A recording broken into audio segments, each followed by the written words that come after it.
and welcome back, disc golf fans, to final round back nine coverage of the 2024 Music City Open presented by Lone Star Discs. Got to see some great golf on the front. Excited to see what this more attackable back nine has in store for us to finish out our Music City Open. I'm Nathan Queen, again joined by Andrew Fish. Yeah, for sure. Nashville gets a lot of hype for country music and hot chicken and the Tennessee Titans, but hey, come over and see us at Mill Ridge Park. Yeah, as you see, a couple players 5 under par. Jermey Koling 4 under, Niklas right there making a push as well. Lots of action out here as we move straight into hole 10. Yeah, 783 par 4. Can't really cheat this one. Have to throw a power shot over an out of bounds pond and tree line, and then work your way either forehand hyzer through the open area or backhand hyzer through some stuff to get to the basket. And here's that power forehand from Chris Clemons. Out and around and gonna get himself in a great spot to go with that backhand over the left side gap.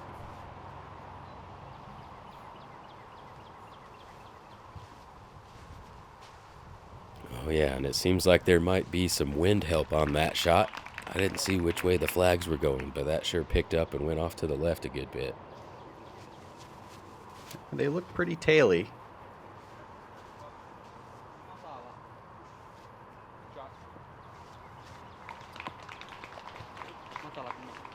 Wysocki well executed through the gap. Not Wysocki, but Niklas. In a moment, you'll be able to say the same thing. Wysocki well executed through the gap. It's going to leave everybody in position. Niklas still kind of far back. Is going to have to push this forehand. Get some unwanted drift, I would think. Oh, wow.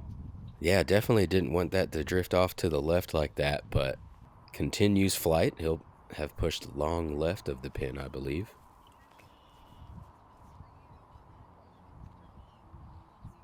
And, man, just so much lefty privilege for Clemons, playing big, high flex shot into the bullseye for a birdie.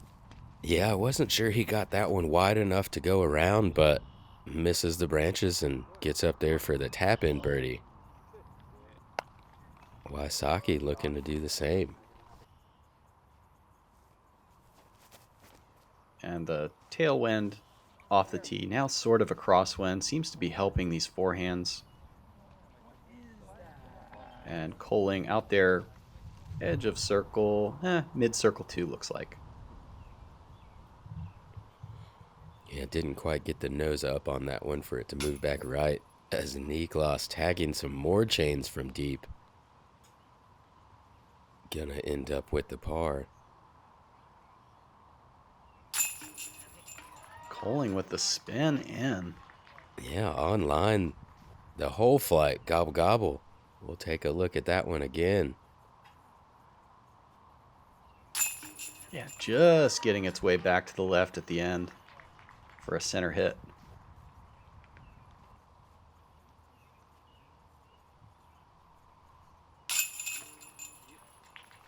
Well, 3 birdies here on hole 10. Well played by the card. Moves us into hole 11, 400-foot par 3. Big hyzer out and over top of these trees to the right of the drone right now is going to be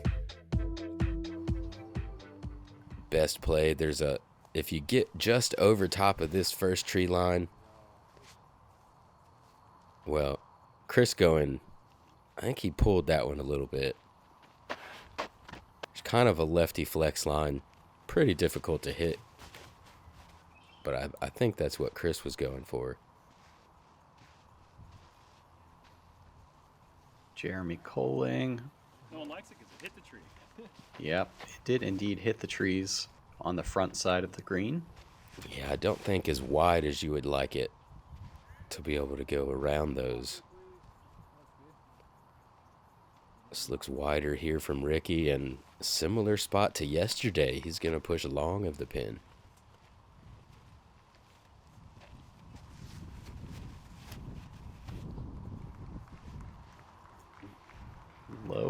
That's going to be right side of the green I mean, let me take it. It wouldn't be and probably blocked off a little bit. Yeah, indeed.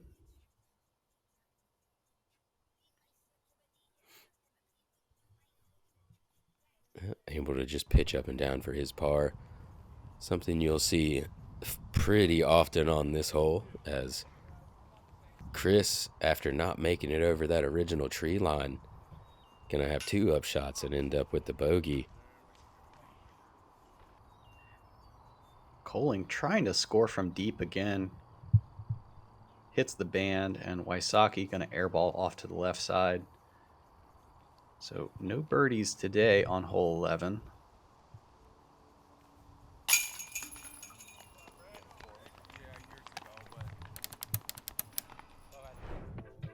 Take a short walk over to hole 12, 763 feet, par 4. Probably going to see big flex shots towering over the first tree line. Not a bad thing to go all the way to the right. That leaves kind of a backdoor hyzer, but the true fairway moves from left to right into the green, which is a little bit cluttered. Probably 150 degrees are pretty open on the front side of it. This has some potential to go OB left, but does dig nicely. Yeah, and he's going to be looking straight at that gap. May even be able to see the pin. Very well placed shot there. Difficult to trust being that far left from the tee. You can't really see this OB line over here. Nope. They will find that about 4 or 5 feet out of bounds for Ricky Wysocki.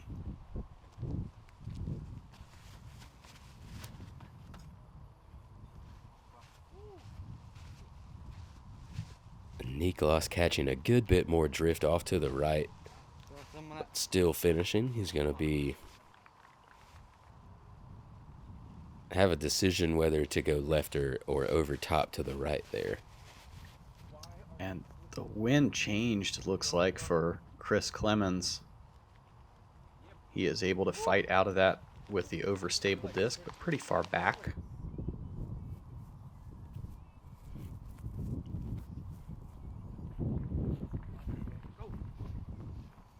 Big power shot here, still going up high, and gonna tag some branches on the backside.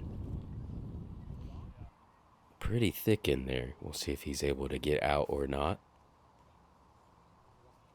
To the forehand is Anttila, and not a whole lot different in flight than Clemons, but was able to push around the last cluster, gets himself near edge of circle 1. Wysocki's third after the OB stroke. And yeah, inside the circle. Chance to save again. And Jerm, probably the best position that I've seen on this hole. Down there pretty much looking at the basket and takes advantage of it. Got that whisker tickler, gonna go and card himself a birdie.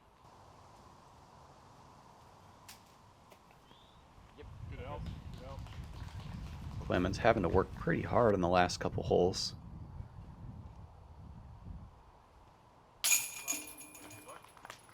Yeah, and a nice putt there from Niklas, gonna card himself the birdie.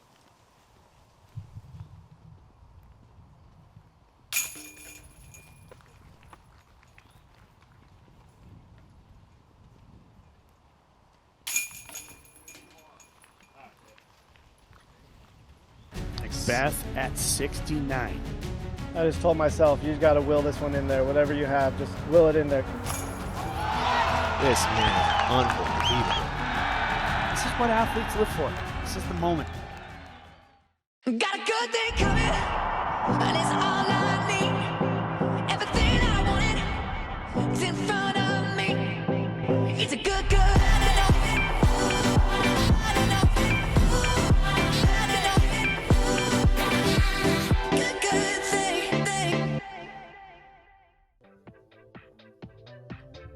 On to hole 13, 741-foot par 4.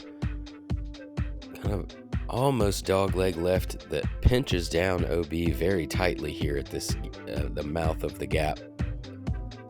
We've seen most players not get very aggressive off of the tee shot to stay in bounds now. But this looks pretty aggressive from Jerm, trying to get down there to the mouth. And that started out as going to be a great spot to be in, but a very unfortunate roll. Gonna put him in position to try to save a par. Anttila trying to ride the wind a little bit. And I like how wide he threw that Nathan, pushing the back tree line, which kind of faces him down the gap. Yeah, he'll have a straighter shot than what we've seen in the first couple of rounds, being that close to the right side. But pretty far back. Ricky going to be in a similar spot. Yeah, I think he's kind of just been going mid off this tee. Make sure he puts it in play and then attack on the second. Big high hyzer from Clemons. Yeah, big spike. And does get that spike. He's going to be in that straight position as well. But again, pretty far back. As you can just see darkness through the gap here.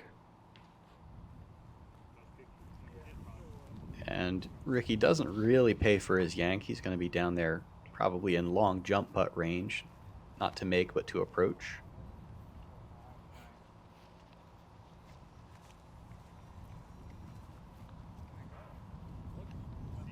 Oh, and well executed shot there. Catches a few branches, but does get down to pin height. Chris going to have that birdie look now. And when I'm saying pretty far back, I'm going to guess Niklas was the closest of those three, and he was likely 350 away, trying to hit this small gap with OB left and right. And Koling sure looks like he's going to be able to save par after that kind of erratic roll away on his tee shot. Yeah, unfortunately, two good shots for him, only going to result in the par. But still better than average on this hole today, as it did as a .2 over par.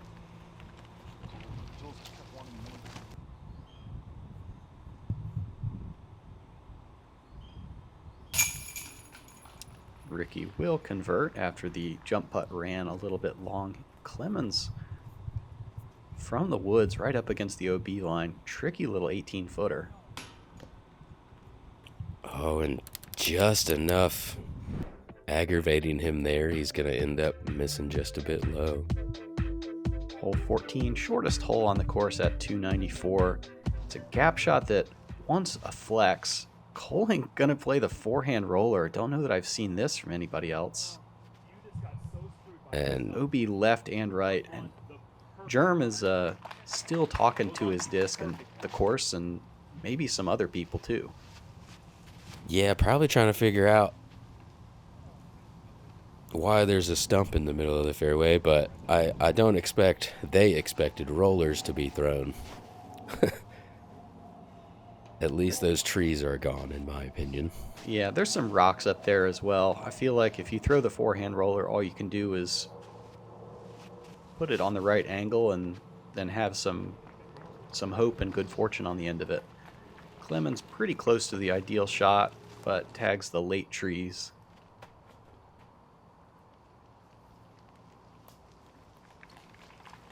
Ricky with a nice jump putt approach. Niklas ended up pretty far over there on the right side, or excuse me, left side. He was on the right side of the OB line, so is going to get a par. See those flags in the background ripping. Difficult green to feel comfortable on out here, just wide open around it.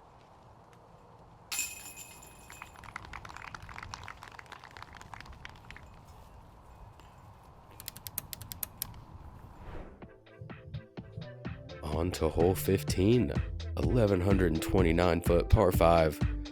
Like to land somewhere in this area so you can execute your second shot to get across this ditch here and land somewhere around here. 350 to 400 feet, depending on how much distance you ask of your second shot. I think my favorite par 5 of the course. Yeah, ask you to do a couple different things. And doesn't make OB the central feature of the par 5. Yeah, and Jerm, some good distance on that shot, but likely a little farther to the right than you'd like to be to set up your second. Good drift mid-flight from Niklas Anttila, and is going to fight off enough left. I'd say like midline of the fairway lets you see what you're doing. Anything left of that, so much better. As you see Ricky telling it to get off to the left, also going to be about that center line of the fairway. And with the wind direction and intensity we've seen over the last few holes, it's going to make it harder to get a forehand to or a backhand to fight their way to the right side without just burning over. Yeah, so Clemons going to have to throw pretty hard here trying to get up and over or through this second gap.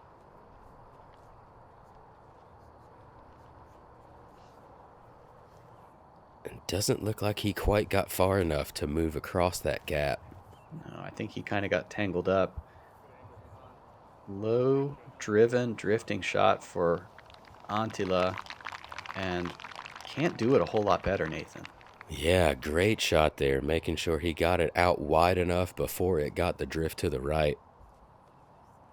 Jerm was pretty pinched off over there on the right side, so just throw over top of everything. That old shoulder still got something left in it, huh? Sure does. Plenty of it there to get into a good spot. Ricky still able to throw that forehand with the distance he got off of the tee. So Chris now gonna want to get as much distance as he can here. Oh man, couldn't do a whole lot with it. Must have been obstructed by the trees in front of him as well as the standstill. Yeah, so he'll have a long approach now, 300 plus, to try to save his par. Jerm pushing this one out a little straight, but should be 50 feet or so. Looking at the birdie, might have some branches there. Yeah, you see both of those shots turning over a little more than desired or expected, and coming up short. I think the wind direction, a little bit unfamiliar based on practice days and previous tournament, is messing with the depth perception of how far to throw it. Yeah, Ricky does skip down to the left, going to be right around the edge of circle one, probably inside.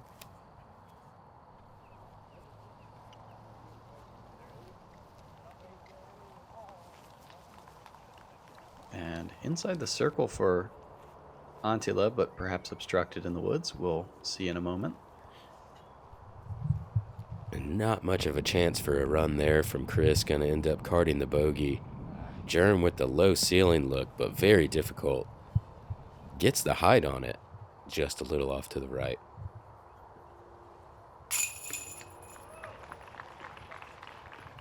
Wysocki to 7 under on the round.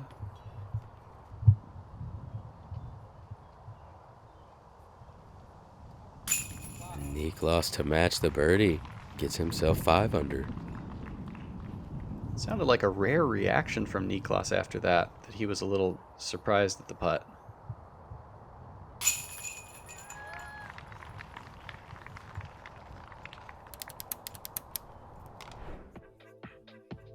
Go to hole 16, 574, par 4. Can break this up into 2 chunks with 2 right moving shots. Need to align yourself with one of the gaps in the tree line. And then the basket kind of tucked here on the short side of an out-of-bounds peninsula.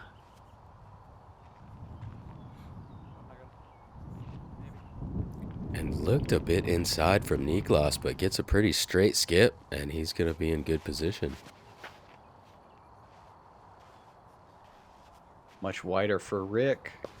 And I don't mind that play, Nathan. It kind of increases your chances of being set up with one of those gaps to work with. Definitely so. If you don't quite get the distance right, being a bit farther back off of that tree line opens up some angles. As Jerm, I think, got far enough, he's going to be right on the edge of that ideal distance. And behind the biggest wall of them all is Chris Clemons. Rick slugs the fairway driver forehand.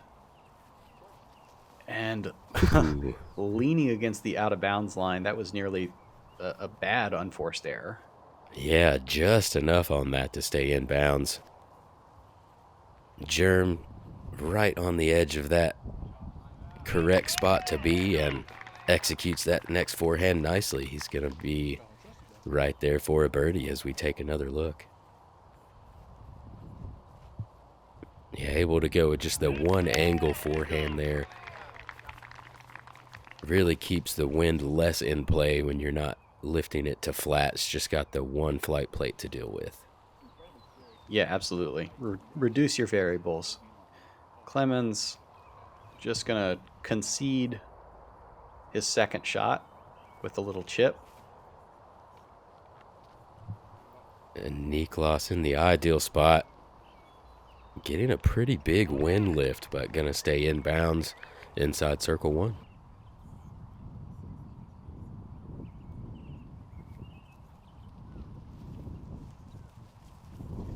All right, well done by Chris Clemons, up to about 12 feet or so. He will par.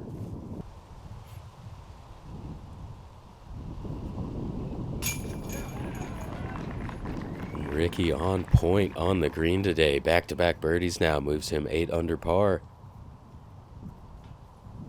Into a tie for third. Anttila does birdie. Also back-to-back.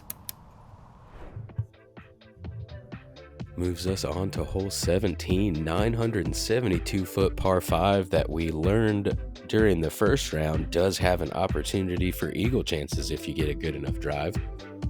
Get up to the left side of that gap where you can have an open spot to throw a spike hyzer to attack this green, or kind of a mid-fairway shot to get you into good placement for an easy birdie. This one's got to move left. Yeah, that's safe, but it's pretty much cutting off the chance to really attack on the second. Needs to throw something moving left to right on his next shot. Wysocki driving it towards the tree line and then breaking into the gap. This is what you want to see, Nathan. Yeah, he got likely a softer skip than he wanted there. Another 10, 15 feet off to the left, really going to open up that second shot, but still going to be in a good position to move farther down the fairway. And heady cross kind of killing Jerm's movement back to the left. Yeah, we might see how good that shoulder works again there. And haven't seen it that often, but big forehand from Chris Clemons gets himself into the landing zone. Now to the backhand. Want to push the back tree line and then flash to the right. Yeah, can't bite too much distance off here. Just want to make sure you get right to open up your second shot. Niklas, same thing. Oh, that got lifted as well. Yeah, too far right turns bad quickly also, as there's OB and thick rough over there as well.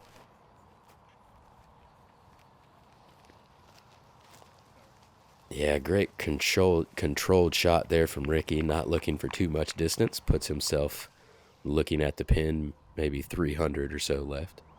Yeah, I think the disc selection was key there. He threw something overstable and not very glidey so that it just couldn't do anything wrong.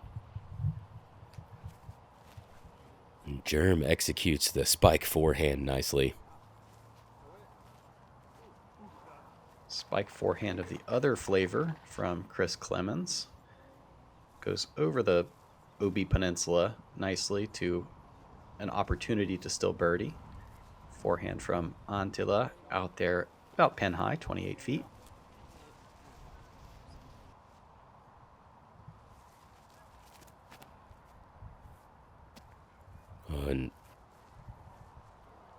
What a great stand-up shot there from Jerm.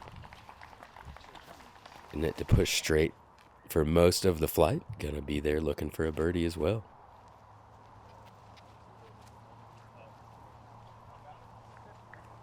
And Rick, overstable forehand seemed to be the mode of operation for everybody here. Anttila with the knockdown to convert the birdie. Yeah, we've got some good long circle one putts going here this round as Niklas Anttila gobble gobble. Yeah, it turns out that kind of no matter the conditions or level, long circle one, it really dictates a lot about how your rounds score. Certainly so, as we've got 3 players on to 7, 8, and 9 under par moving into hole 18. Yeah, pretty impressive stuff. We're going to close it out on a difficult downhill par 3, 520 feet, bounded by out of bounds, which isn't too intrusive, but certainly keeps you honest. And a screaming headwind, a little bit of left to right cross. Oh man, I'm having a hard time looking at any disc flight with the sky we've got right there. Those clouds are awesome. And enough stability for Anttila to get in bounds. Probably going to be forced into a layup with a low ceiling. Yeah, these look like the opening of The Simpsons or something. These clouds aren't real. You see the ripping headwind. Just a little bit of right to left, or excuse me, left to right, making this tee shot much more difficult. Generally, I recommend not getting your disc high on downhill shots, but I think in this case, that gives your disc time to fight back from what the wind is trying to do to it and turn it over. Yeah, opposite here for Chris, though. You are going to want to keep this low, as soon as it hyzers back with that left to right, it'll want to lift up. But hard to reach nonetheless. As you see him wanting that wind to work that one back to the right. Left a little more on that than he's going to want for par to finish his round, but still doable. Great touch on the layup approach for Niklas Anttila. Oh, come on, man. Jermey Koling. One more nice little spin putt to gobble his round to a finish. 9 under par. Believe that gives him that top 5. Yeah. Emphatic reaction. The crowd loves it. Pretty good putting clinic for Koling from circle 2 and perhaps beyond.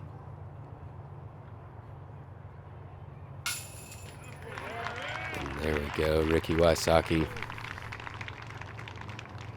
finishes out his round with a bogey, but 8 under par. Yep, Great showing for the event. Tried to apply some pressure. We'll take a look at our leaderboard, but got to be proud of all these guys fighting through some rough conditions on one of the longest tracks that we play on the entire Pro Tour. Yeah, long and wind can cause for a very long day. As there you have it. Jermey Koling with the hot round on the card moves himself into that top 5 finish. Congratulations to Simon Lizotte getting that sweet guitar. Yeah, not his first here. We thank you so much for joining us on Gatekeeper Media's coverage of the Music City Open 2024. We'll have more great coverage coming out on the channel, so make sure you subscribe. And Nathan, you and I will be there to call the action.